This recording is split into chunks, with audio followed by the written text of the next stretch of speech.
Welcome to Badminton Mindset. Do you often run into this situation in mixed doubles matches? Front and back formation. Male player forced to lift from the backcourt. Female player at the net, unsure how to retreat. If the male player lifts to the diagonal, how should the female player retreat? And if the quality of his lift is poor, should the female player retreat at all? I'll teach you how to handle each of these scenarios. Okay, let's start by answering one question first.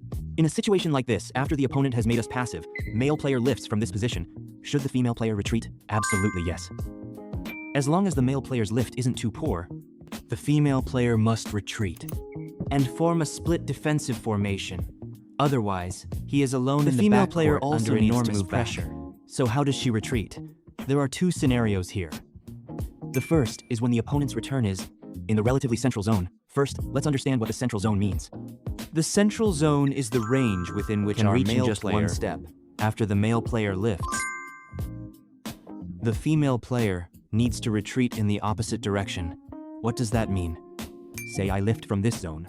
If I lift the ball to this side, the female player retreats in the opposite direction of the ball, while the male player retreats to that side, and they form a defensive shape.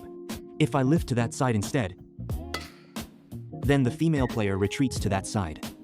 If I receive the ball on my backhand side, but still within one step, and I push it to the diagonal, the female player still moves in the opposite direction. That's the first scenario. The second scenario is when the ball is beyond the male player's one-step range, such as out near this sideline, very passive lifting, or at this position. Very passive lifting. In this case, the female player needs to retreat to the other side of the male player, meaning if I receive it out wide here, she retreats to that side. Regardless of whether I lift down the line or lift to the diagonal, the female player should go to that side. Same on this side too, if I'm in a very passive position here and I lift it up. As soon as the female player sees I'm in trouble, regardless of whether I lift down the line or lift to the diagonal, the female player should retreat to that side. Even if I push cross court and the ball ends up going straight toward her, she still has to fall back. Next, once the female player has retreated, how should she defend? Again, there are two scenarios. If after retreating the ball ends up on a diagonal relative to her position, then regardless of which of the two earlier situations applies, as long as the ball is at a diagonal, her defensive stance should face toward the ball. If the ball is over there, she faces that direction, and her defensive focus should mainly be on the middle. And if the ball is here, she faces this side. I can take this ball too, but the female player must focus her attention on the middle. If after retreating, the ball forms a straight line, relative to her position like earlier where I lift from the sideline, most female players will get really nervous and retreat way too far back.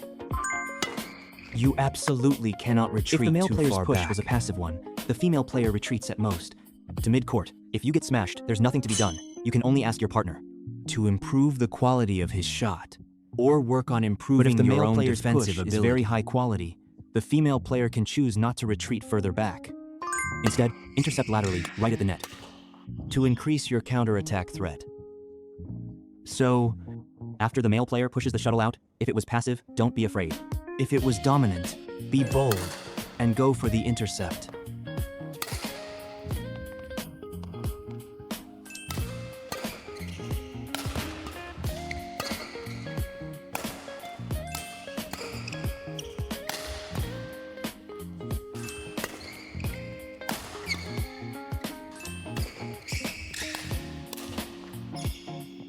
If this video has been helpful to you, remember to like, follow, and comment. Looking forward to you joining Badminton Mindset.